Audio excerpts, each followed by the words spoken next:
सलाम आदाब दोस्तों, मैं Mohammad Kalimullah AU online classes में आप सभी दोस्तों का स्वागत व खैर मकदम करता हूं। दोस्तों, आज मैं आप लोगों को बिल्कुल बेसिक से ज़ीरो से उर्दू पढ़ना सिखाऊंगा। किस तरह जो है उर्दू पढ़ा जाता है और ये हिंदी से जोड़कर इसे पढ़ाऊंगा और इतना आसान हो जाएगा कि आप जो है फ़ौरन इसे समझ जाएंगे और याद भी आपको आसानी से हो जाएगा। तो आइए दोस्तों, मैं हिंदी से उर्दू पढ़ना आपको सिखाता हूँ। ये बिल्कुल आसान तरीका है, उर्दू पढ़ना कोई मुश्किल नहीं है। थोड़ा सा आप इस पर जोर देंगे, फ़ौरन जो है आपको ये आप समझ में आ जाएगा। तो आइए दोस्तों, हम आपको बेसिक से उर्दू पढ़ाना सिखाते हैं। अगर आपने मेरे इस चैनल को सब्सक्राइब नहीं किया है तो आप इसे सब्सक्राइब कर ले और लाइक भी ज़रूर कर दे।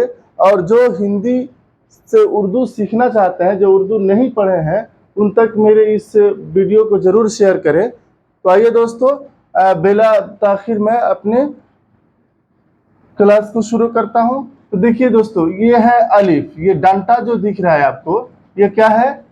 अलिफ है। इसका नाम क्या है? अलिफ है। क्या है इसका नाम? अलिफ। अब अलिफ से क्या होता है? ओ। अलिफ से क्या होता है? ओ। ठीक है, अलिफ से इसका प्रोनाउंसिएशन क्या होगा? ओ। ठीक है ना। और इसका नाम है अलिफ। क्या नाम है? अलिफ। पहले आपको अब ये नहीं सिर्फ अलिफ से अ याद करना है, इस तरह नहीं याद करना है। जैसे आप इंग्लिश पढ़े थे A B C, तो A से अ होता है, B से ब होता है। ठीक है, तो इस तरह आपने इसे पढ़ा था ना। लेकिन पहले आपने ABCZ तक याद कर लिया, उसके बाद इसका प्रोनाउंसिएशन समझे, यानी उच्चारण समझे, यानी उसकी आवाज को समझे। इसलिए आपको पहले ये नहीं याद करना है, पहले ये आपको याद करना है। क्या है? ये याद करना है। तो ये क्या है? अलिफ। क्या है? अलिफ। और अलिफ से क्या होता है? अ। उसके बाद है, ये है बे। क्या है? बे। लिख दिया हूं यहाँ इंग्लिश हिंदी में ताकि आप आसानी से समझ लें। बे से क्या होता है? ब। बे से क्या होता है? ब। इसका प्रोनाउंसिएशन क्या है? बे। उसके बाद है, ये है पे, यहां लिख दिया हूं। ठीक है, पे से क्या होता है? प। उसके बाद ये क्या है? ते। क्या है? ते। ते से क्या होता है? तो। उसके बाद है टे। टे से क्या होता है? तो। टे से क्या है? तो। उसके बाद है से क्या होता है? सो। उसके बाद क्या है? जीम। क्या है? जीम। जीम से क्या होता है? जौ। उसके बाद क्या है? चे से क्या होता है? चौ। इतना आप लोग बिल्कुल जो है पहले पढ़ लेंगे और इसे याद कर लेंगे, तब जो है आगे आपको आसानी से समझ में आ जाएगा। आप देख लीजिए, ये डंटा की तरह बिल्कुल लाठी की तरह खड़ा है, ये अलिफ है। क्या है? अलिफ है। डायरेक्ट डंटा आप खींच देंगे तो ये क्या हो जाएगा? अलिफ हो जाएगा। उसके बाद ये जो बे है, अब देखिएगा, बे से लेकर यहां, बे से लेकर से तक। क्या है? बे से लेकर से तक, ये सब की शक्ल सिर्फ जो है ऐसा ही है ना? कैसा है? ऐसा ही है ना? ऐसा। ये इसको हम नुक्ता बोलते हैं। क्या बोलते हैं? नुक्ता। ठीक है, ये मैं जो बिंदु दे रहा हूं, आप जो उर्दू पढ़ेंगे तो ये आगे आप सीख जाएंगे कि कहाँ बिंदु दिया जाता है और कहाँ बिंदु नहीं दिया जाता है। ठीक है, तो ये क्या है? नुक्ता है। इसे हम क्या कहते हैं? गोल को नुक्ता। ठीक है, और ये बे हो गया। क्या हो गया? बे। अब देखिए, इसी तरह है, इसके नीचे एक नुक्ता हो गया तो बे। ठीक है, उसी के नीचे अगर तीन नुक्ता हो गया तो ये हो जाएगा पे। दिख रहा है ना? यहाँ तीन नुक्ता है ना? ये सेम, ये और ये एक ही जैसा है, लेकिन नुक्ता का सिर्फ फर्क है। इसमें क्या है? इसमें तीन नुक्ता हो गया तो ये क्या हो गया? पे। और इसके ऊपर दो नुक्ता हो गया। अब ऐसा है, ऐसा ही है, लेकिन यही जो है ऊपर दो नुक्ता हो गया तो क्या हो गया? अब हो गया ते। क्या हो गया? ते। ठीक है, और अब इसको मिटा दीजिए फिर। अब ये ऐसा ऊपर छोटा सा तो की तरह हो गया तो ये हो जाएगा ते। तो इसकी शक्ल सेम एक ही जैसा है, सिर्फ जो है नुक्ते का फर्क है। क्या है? नुक्ते का फर्क है। नुक्ता आप समझ जाएंगे, आसानी से आपको याद हो जाएगा। उसके बाद यहाँ देखिए 3 नुक्ता हो गया, सेम वही चीज है लेकिन यहाँ 3 नुक्ता कर दिया गया, तो ये क्या हो गया? से। क्या हो गया? से क्या होता है? 100। मैं लिख दिया हूं यहाँ। अब उसके बाद देखिए आता है दूसरा जो है, पहला पॉइंट आप ये इसको याद कर लेंगे, आसानी से समझ जाएंगे। एक समझ गए, सिर्फ नुक्ता आप समझ लेंगे तो ये 1 2 3 4 5 गो आपको आसानी से याद हो जाएगा। और ये अलिफ तो है, लाठी की तरह खड़ा है, तो आपको याद रहेगा कि इसे हम अलिफ कहते हैं। उसके बाद देखिए जीम है, ये क्या है? जीम है। जीम और चे, मैं बताया था कि जीम से ज और चे से च होता है, ठीक है। तो ये देखिए, ये और ये दोनों सेम है, इसमें भी नुक्ता का फर्क है। इसमें एक नुक्ता है और इसमें 3 नुक्ता है, और इसमें नुक्ता नहीं है, इसके ऊपर एक नुक्ता है। यानी वहां से लेकर यहां तक, यहां से लेके यहां तक, ये 4 की शक्ल सेम है। 4 की शक्ल क्या है? सेम है, लेकिन उसकी जो है अलग अलग थोड़ा सा बिंदु और श्रृंगार समझिए। श्रृंगार करने के बाद उसका नाम बदल गया है, थोड़ा सा श्रृंगार किया और उसका नाम बदल गया। अब इसको देखिए, मैं बताता हूं। ये ऐसे है, क्या है? ऐसे है ना? ऐसे ही ना है, ये देखिएगा गौर से, ये ऐसे ही है। अब इसमें एक क्या हो गया है? नुक्ता। ठीक है, आप इसे जरूर लिख लेंगे कि इसको हम नुक्ता कहते हैं। बड़ा देके लिख देता हूं, इसे हम क्या कहते हैं? नुक्ता। ठीक है, इसे क्या कहते हैं? नुक्ता। यहां से ताकि आप आसानी से समझ लेंगे।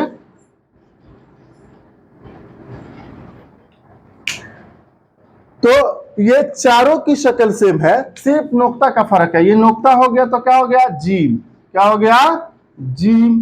जिम से क्या होता है? आप यहां देख ले, जिम से ज होता है। क्या होता है? जिम से ज। वही नुक्ता हट गया तो क्या हो गया? हे। क्या हो गया? हे। हे से क्या होता है? सॉरी, पहले आपको चीज समझा दे। एक नुक्ता था तो जिम था, लेकिन अब 3 नुक्ता हो गया। 3 नुक्ता हो गया तो क्या हो गया? चे। क्या हो गया? चे। और चे से क्या होता है? च। क्या होता है? चे से च, यहां लिखा हुआ है। उसके बाद जो है इस नुक्ता को मिटाइए। अब नुक्ता हट गया तो यहां नुक्ता नहीं है, तो ये क्या हो गया? हे। क्या हो गया? हे। हे से क्या होता है? ह। ठीक है, उसके बाद जो है इस पर एक नुक्ता दे देंगे तो क्या हो जाएगा? खे। क्या हो जाएगा? खे। और खे से क्या होता है? ख। क्या होता है? ख। ये नुक्ता वाला ख है। आगे आपको एक बेनुक्ता वाला ख आएगा, घबराइएगा नहीं कि नुक्ता कहां से दे दीजिए। आपको जो है जब पढ़ते चलेंगे तो आपको खुद समझ में आने लगेगा कि कहाँ नुक्ता रहेगा और कहाँ नुक्ता नहीं रहेगा। उर्दू पढ़ने वाले लोग नुक्ता दे देते हैं तो लोग घबरा जाते हैं कि नुक्ता कहाँ से ला दिया, ये तो समझ ही में नहीं आया कि कहाँ से ला दिया। तो आप उर्दू जब पढ़ लेंगे तो हिंदी में जहां जहां नुक्ता दिया जाता है बिल्कुल आपको आसानी से समझ में आ जाएगा। ठीक है, तो ये देखिए खे हो गया। ठीक है, तो आप जो है 4 जीम, चे, हे और हे, इन चारों को समझ लिए होंगे। इन चारों की शक्ल एक है, सिर्फ इस नुक्ते का फर्क है। किसका फर्क है? सिर्फ इस नुक्ते का एक फर्क है। ठीक है, इस नुक्ते को आप अच्छा से समझ लेंगे। अब चलिए, अब आते हैं हम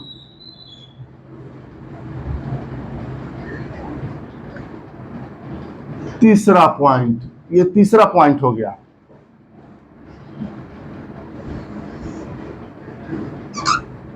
ठीक है, ये तीसरा पॉइंट हो गया। देखिए अब इसमें, एक मिनट,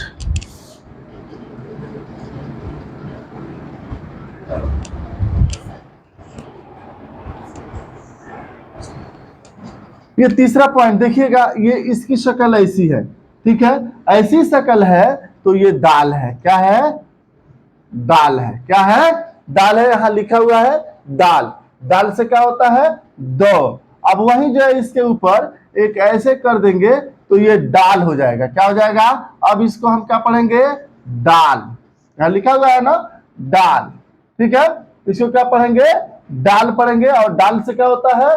द होता है। उसके बाद देखिए यहाँ ये है नुक्ता है, अब इसको हटा के सिर्फ हम नुक्ता यहाँ डाल देंगे तो अब यही हो जाएगा जाल। क्या हो जाएगा, जाल। देखिए इंग्लिश से आसान है, अगर आप थोड़ा सा माइंड इस्तेमाल कर लेंगे तो हमको लगता है कि इंग्लिश से ये आसान है, क्योंकि एक ही शक्ल के कई हरूफ है, कई जो है अक्षर है, तो आप अक्षर है तो आप आसानी से उसे समझ लेंगे। ठीक है, तो देखिए यहाँ एक नुक्ता हो गया, तो अब इसका नाम क्या हो गया, जाल। जाल से ज, नुक्ता वाला ज। ठीक है, ये समझ गए होंगे। अब आगे चलिए, अब आगे देखिए इसके शक्ल, ये चौथा पॉइंट है, क्या है, ये आपका चौथा पॉइंट है। ठीक है, पॉइंट नंबर 4। ठीक है, अब देखिए ऐसे ही ये है,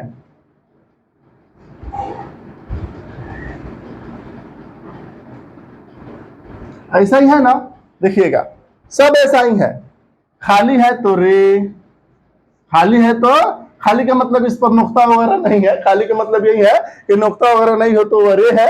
ठीक है, जैसे ही उसके ऊपर ये छोटा तो बन जाएगा, तो आगे आएगा, आपको तो समझ आएगा, ये तो बन जाएगा तो ये हो जाएगा अब रे, क्या हो जाएगा, रे। समझ रहा है, रे से क्या होता है, ड़, कहा गया, रे से ड़। उसके बाद ये हटाकर आप नुक्ता दे देंगे तो क्या हो जाएगा, जे। क्या हो जाएगा, जे से ज। क्या होता है, जे से ज, जे से ज। उसके बाद ये बड़ी जे है, क्या है, बड़ी जे है, इसके ऊपर 3 नुक्ता दे देंगे तो ये भी ज ही रहेगा, और ज से ही, जे से ही, ये भी जे ही रहेगा, और जे से क्या होता है, ज होता है। उम्मीद है कि आप लोग जो है इसे समझ पाए होंगे। मैं ये कोशिश करूंगा कि फिर जो है अगले वीडियो में इसके बाद वाला आपको इसी तरह पढ़ा दूं, ताकि आपको आसानी से समझ में आ जाए। देखिए आप ये गिन लीजिए टोटल कितना है, 1 2 3 4 5 6 7 8 9 10 11 12 13 14 15 16 17 17 आपने पढ़ा, और टोटल ये 38 है। कितना है, 38 है। यह 19 आपका और बाकी रह गया। आप 19 जो है कल उसमें भी एक एक, जिस तरह इसमें जो है एक ही शक्ल के कई हरूफ है, कई अक्षर है, उसी तरह उसमें भी आपको मिल जाएंगे। लेकिन इंग्लिश में देखिएगा सब ए से जेड तक आपने 26 जितना पढ़ा सब अलग अलग था, सबकी शक्ल क्या है, अलग अलग है, सूरत उसकी अलग अलग है। लेकिन यहाँ जो है एक ही शक्ल है, सिर्फ नुक्ता का फर्क है। नुक्ता आप समझ लेंगे तो आसानी से आपको उर्दू पढ़ना आ जाएगा। ठीक है, आपको ये वीडियो देखकर लगा होगा कि तो बहुत आसान है, बिल्कुल आसान है, कहीं से कोई जो है आपको हिचकिचाने की जरूरत नहीं है। उर्दू पढ़ना बिल्कुल आसान है। मैं आप लोगों को उर्दू आसानी से पढ़ाते चला जाऊंगा। आप लोग मेरा हर अगर वीडियो देखते रहेंगे तो आप आसानी से उर्दू सीख जाएंगे, कहीं से कोई आपको दिक्कत या परेशानी नहीं होगी। तो दोस्तों यहीं पे अपने क्लास को समाप्त करता हूं। आप लोगों से गुजारिश है, आप लोगों से रिक्वेस्ट है कि आप लोगों ने अगर मेरे इस चैनल को सब्सक्राइब नहीं किया है तो सब्सक्राइब कर ले, और अगर आप जो भी उर्दू सीखने वाले लोग हैं उन तक आप इसे शेयर कर दें तो और ज्यादा बेहतर है। तो दोस्तों अब मैं अपने क्लास को यहीं पर समाप्त करता हूं। थैंक यू, जय हिंद दोस्तों, आज का दिन आपका शुभ हो।